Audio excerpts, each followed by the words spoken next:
Hey folks, it's Thread, and welcome back to Let's Play Shantae Half Genie Hero. We're back at the character select because, as mentioned in the previous part, this is actually a point in the story where one of the DLC episodes will take place. So, taking a short break from Shantae, we are now going to move on to where we can now play as Sky, Rottytops, and Bolo. So, let's get right to it.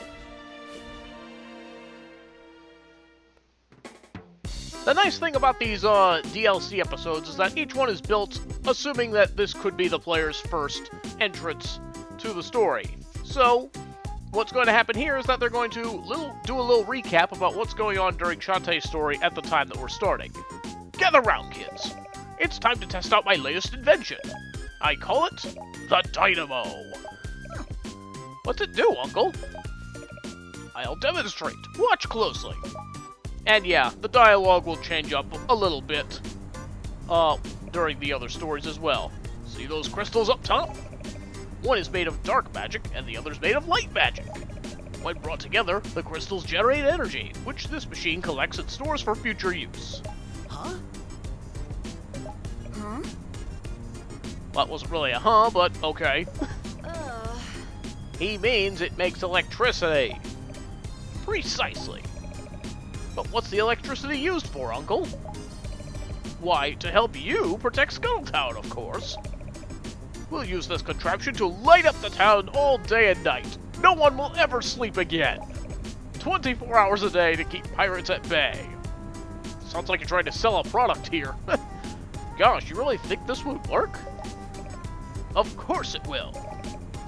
I followed the blueprints to the letter. See, it's already breaking down, just like in the other story. Uh-oh. I don't like the looks of that. Look out!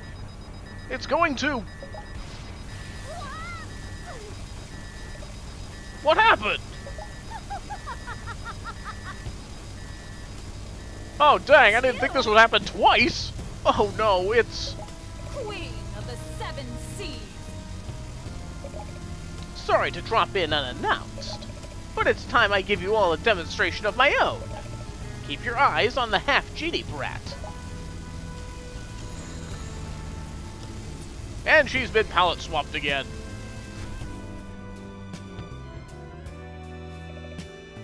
What did you do to her? Isn't it lovely? I've inverted her magic. But the machine wasn't designed for such a purpose. How could... Fool! Don't you see? You were building my machine all along! You inhuman fiend! You switched the blueprints on me, as outlined in the other playthrough. Ha! Don't look so glum. What you've built for me is so much better. You see... I can turn anything I want from good into evil. Yeah, there's a lot more partial voice acting in this as well. Guess that's good for me.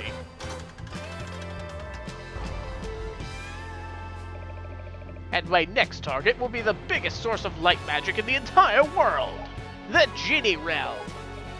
No! Do that and you will drown Sequinland in utter darkness! Ha! Now you're getting the picture. I'm off to destroy the world as you know it. Have fun with your ill-tempered genie brat. Ta-ta. Super jump! We can't let her go through with it. We've got to do something. What can we do?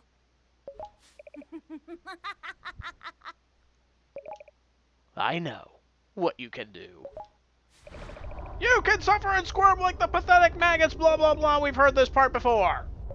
Shantae's turned pure evil. Don't get used to Bolo saying his own lines. I'm pretty sure only in this cutscene he ever does that. Otherwise, it's just grunts. No! Take cover! Hit the dirt! Die! I'll destroy you all! Rah!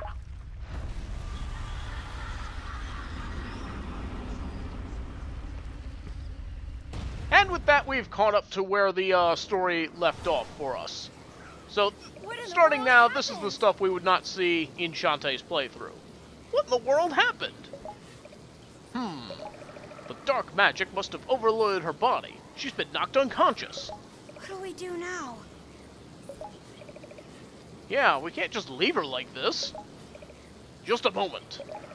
Perhaps we can use this opportunity to help Shantae before she wakes up. There, you see that? The dark magic that exploded out of her body. Some force is drawing it back in. Call me crazy. But I'd bet one of us, yes, one of us, could enter that vortex and try to rescue her from the inside. Assuming the good Shantae is trapped somewhere in there, one of us, I cannot stress that enough, could make contact and bring her back. Mister, you are crazy. Even if it works, who knows what evil lurks inside her corrupted mind? If we provoke her, she could destroy us with a single thought.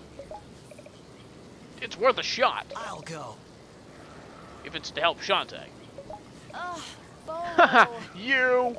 No offense, Bolo, but we're trying to save her, not make things worse. Aw. And I suppose you think you should go? Who died and made you boss cow? I should be the one. What is a boss cow? A zombie? No way! You're the last person Shantae'd want inside her brain. She'd like it the most because I like her brain the most. Can't argue that logic. Stop it! Stop arguing, you three, or you're going to... Now. Wait! Did they coordinate jumping into there? Also, I love how calm Mimic is about all of this. Just sort of standing there. Yeah. Suddenly, we're now in null space. Is this? Are we inside her mind? It looks like a storm. Storm isn't the first thing that came to mind there, but okay. More like a nightmare. Blast it all! Now I'm stuck out here by myself. What am I gonna do if she wakes up? Fend her off with a broom handle? What a great plan. I'm sure it'll really sweep her off her feet. Sigh. Sounds like you kids made it in anyway. Yes, we're here, inside Shantae's mind. I call it the Nightmare Realm. Who cares what you call it? Listen, you've got to find Shantae before it's too late. Right, you can count on me. You two wait here. I can handle this myself. Great teamwork. No way! Hero stuff is my jam. I'm going. I say we split up. You two slowpokes will just get in my way. Listen up, you kids. Teamwork!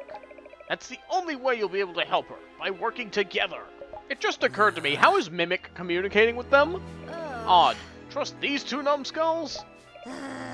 Okay, I guess. I know you can do it. May your bonds of friendship be as strong as steel. Good luck. Let's do the time warp again. And so we come to the obligatory training level, and instead of having Uncle Mimic explain all the controls, I'll just do it myself. Basically, all the characters operate more or less like Shantae does. They run, they jump, and they have an attack with the whip button. Bolo has like this spike ball that he sends forward. And everyone also has a special ability with the topmost of the A, B, X, Y buttons. Bolo can latch onto hooks and things that will allow him to swing on them. They also work with the grabbable type as well, so you just hit the top button and you swing across. It's a lot of fun, I find. Next up, we have Rottytops. You press the special... Oh, yeah, she can do an attack by taking off her leg and stamping the ground with it. It's got a nice short-range attack to it. It's got the highest attack power, and she can also throw her head to get past dark magic barriers like that one there. You can also aim it with the left control stick, and whoop. You need abilities. You need to aim carefully so that you don't wind up throwing it into spikes like those up there. And it can also be used to go through these pass-through platforms, as you might expect. But yeah, you can use the left stick to do that, or you can use the D-pad to throw it into some fixed directions.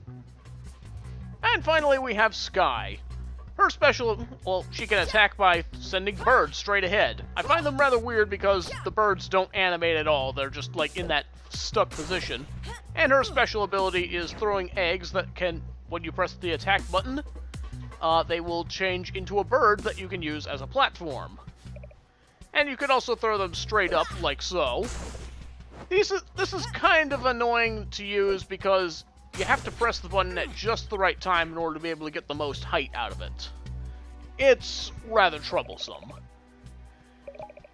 You can also hold the jump button and you will hover across like so. Although, Sky tends to drop a bit like a rock, so it's not like Risky's hat ability from Pirate's Curse.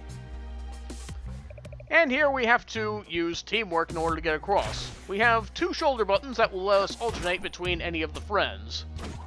Here we have to use them to try and get across here. So we switch to Sky here, and then we can pull out Roddy so that she can have a good angle to get past this magic barrier here. And then the last thing the thing will teach us is our special abilities. Rottytop's eats a brain, and this will fully restore all of your hearts. Sky has a sort of pike ball attack where she has birds surrounding her, and you can still use your regular attacks as well. I find this a little odd because it's a short-range ability for a fighter who's really more associated with long range. But that's how it is. And then we have Bolo, who can throw a spike ball at the ground, and it bounces against walls and stuff. It's kind of fun. It reminds me of the Super Ball from Super Mario Land. But overall, you might want to stick to your regular attack. So, yeah, that's basically what everyone can do. What? Where are we? Hey. Hey, this looks like the other day when Risky Boots attacked. Don't you see? We're inside her mind, so it's only natural that we'd be experiencing her memories. So this is her brain, eh? That was slightly creepy. Oh, such torture. Zombie cruelty. It's like going on an all-you-can-eat buffet with no spoon. Shh, let me think. After I dropped her off, Shantae chased Risky's Tinkerbat crewmen all over town. I bet it was all a distraction, so she could swap the blueprints without being seen. Then let's hurry. If we're quick, maybe we can keep it from happening. Yeah, then everything will be back to normal. You numbskulls.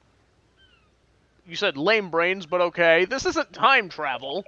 Changing the outcome in here won't have any effect on the outside world. The point I'm trying to make is we know where Shantae will be. Therefore, we can head her off and force a confrontation. Oh. Just leave the thinking to me, okay? Whatever. I just wish I had more lines spoken for me. And so that takes us to level 1 once again. So, the thing to keep in mind about each of the characters is that up in the corner you can see that they all have their own magic meter, their own gem counter, but they all share the same life bar. So, Sky, Bolo, Rottytops, they don't have their own life. They all share the same number of hearts as everyone else. So, when one person gets hurt, they all get hurt. I don't really understand the purpose for that, but, well, them's the rules. And, yeah, there's, what I'm talking about with the egg. You have to, it's a very precise position that it needs to land on for you to be able to make the jumps that you will need to make with it. Also, strangely, those, Tinkerbat capsules don't seem to be dropping any capsules for us to fight. But I'm not going to be complaining about that. But, yeah, basically we're going to be using each of the friends in order to get through each of these areas, as each level has been reworked with different abilities in mind. Also different about this mode is that there's going to be these little blue squids for us to collect. They're not required to complete the level or anything, but they will change the different endings that we can get at the end of the game. Nice! It's a dream squid! Try collecting a lot of them, you never know what might happen. So yeah, depending on how many of them you manage to collect, will change the ending screen that you get at the end of the game.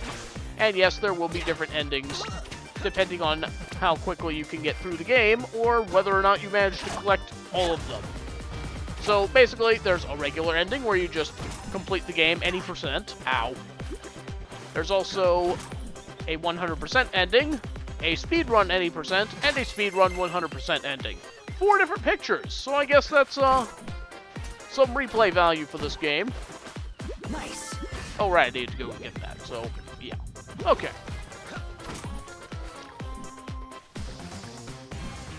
For the most part, you can pretty much play through this with whoever you'd like, though there will be those sections where you'll need to switch to a certain character in order to get across.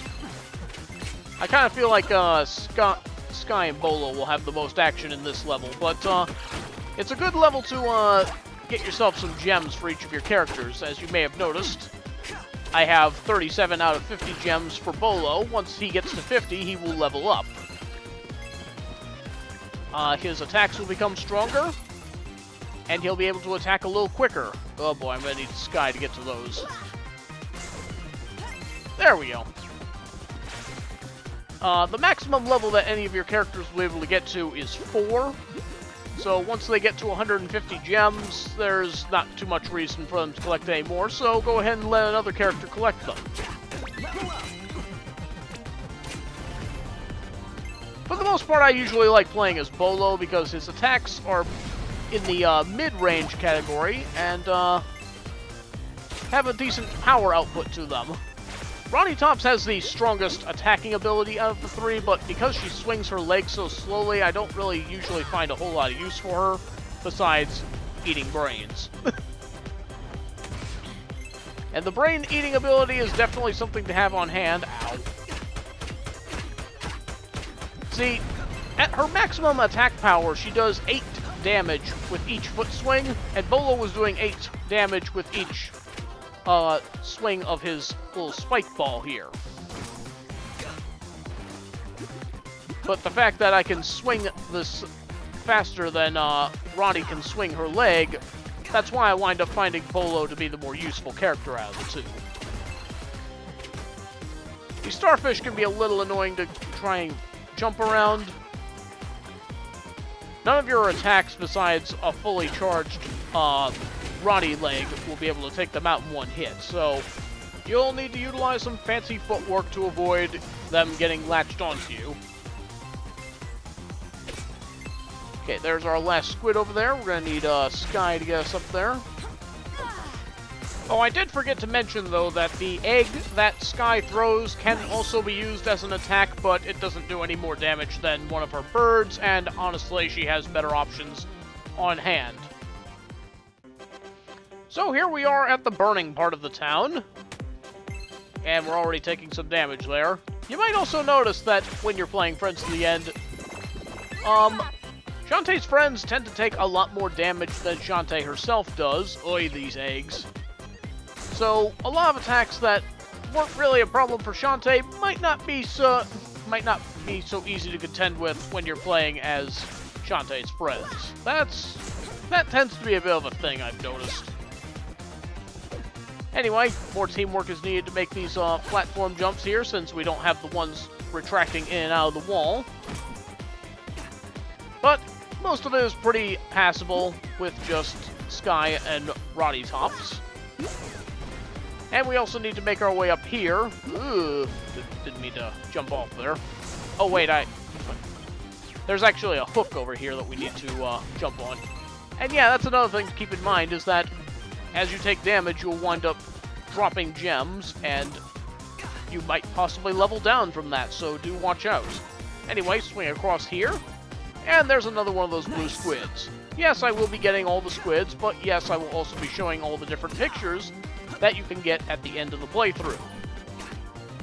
The Friends to the End DLC isn't too terribly long, so it shouldn't take too long to get through this. This is some of the most inconveniently placed fire I have ever seen. We will let, oops. I should probably let Rottytops level up some, but I'm going to focus on Bolo and Sky first, as I find their attacks to be a bit more useful for this particular game mode. And yeah, you're going to notice a lot of different enemy types here.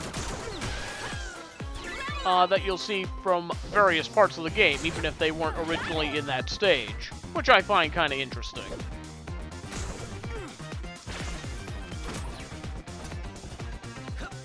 Ugh. Wasn't sure if I'd be able to reach that from down there, but there we go. Now, you might notice also that the barrels are not here anymore, so the Tinkerbats during this section, they just sort of pop out of nowhere. So, don't go charging through here too recklessly, otherwise you might be taking some rather nasty damage. Just kind of inch along slowly so that they don't take you by surprise, and you should be all good. Another thing you'll want to be aware of is the amount of health that you are collecting and how much you are losing as you progress through the levels, because recovery in this game is very limited. I'm not sure if it's just me or if I'm having bad luck or what, but it seems like the drop rates on hearts in this game are not as much as during Shantae's playthrough. So, you can't really rely on enemies or even jars to drop hearts for you when you need them. So, besides the jars that always drop hearts, like the large hearts and Rottytop's brain-eating ability, you're going to be rather strapped for health as you play through the game. So definitely watch out for that. Combine that with the fact that you're taking extra damage from enemy attacks. Yeah, they really went out of their way to make this a harder game mode than the standard Shantae playthrough. Okay, we've now maxed out with Bolo, so I'm going to start focusing on leveling up Sky. Yeah, you'll notice that she's getting better range with her birds as well as she levels up. Ow. Thankfully, we're almost to the end of this level, so I'll be able to get my health back pretty soon. Health and magic are restored every time you clear a world. Just trying to think of the best way to handle that Naga down there. Might just fly right over her. There we go. A few more jars right here. And we're almost to full level over there, but now it's time for the boss. Oh goody. Here we are, and there Shantae isn't. Way to go, bird brain. Butt-tastic. But I was so sure. This is the exact time and place where Shantae battled Risky Boots and took back the blueprint. Your theory's blown, Professor. Huh? Hold up, you two. We've got company.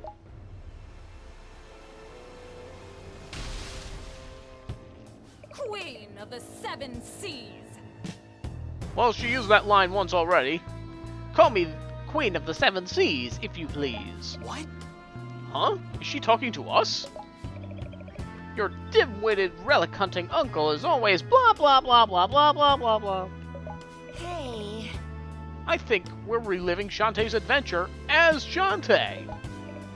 Come again? Don't you see? She's helping us by leaving a trail of memories to follow. Or the opposite, she could be using her memories to wipe us out. We're gonna find out real quick, because Risky's wrapping up her speech. Blah blah blah, don't call it that! Poop toot, who ever heard of such a name? Men! Lock and load. Let's give this brat a proper workout. Oh shoot, here we go. I mean, don't shoot! Tinker Slug. Risky Boots recall. So the attack strategy here is more or less the same as it was previously. The difference this time is we have a different playable character here. I find that Bolo is the best choice to try and get up to here initially. If you have leveled up Rottytops as well, I would use her for hitting the Tinker Slug itself. But yeah, basically we gotta once again wait out the little rotator up there so that the TNT will appear. Knock it into her, knock it into the Tinker Slug, and then just wail on the Tinker Slug again. Avoiding the cannonballs I find to be a little harder this time around. Case in point, I've already taken quite a beating, so I'll go ahead and have some brains here. And let's knock this TNT into her. This should finish the job. It's not going to be a drastically different fight, but with the different characters, it will be different enough that it will probably keep you on your toes. Not to mention the additional damage you'll take from her different attacks. So definitely watch out here. Phew. We beat her. Now what? So you managed to get the upper hand. But you'll never save the half-genie runt from a fate worse than death. Wait, that wasn't in the script. Huh? So long. Long letters. She is really good at jumping. Huh? Was she talking directly to us? But you said she was just a memory. What? You mean she caught me staring? Get it together.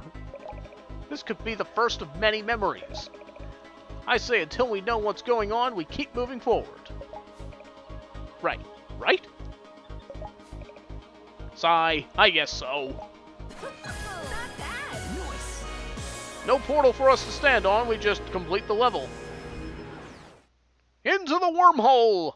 As we move on to the next world, in the next part. See you then!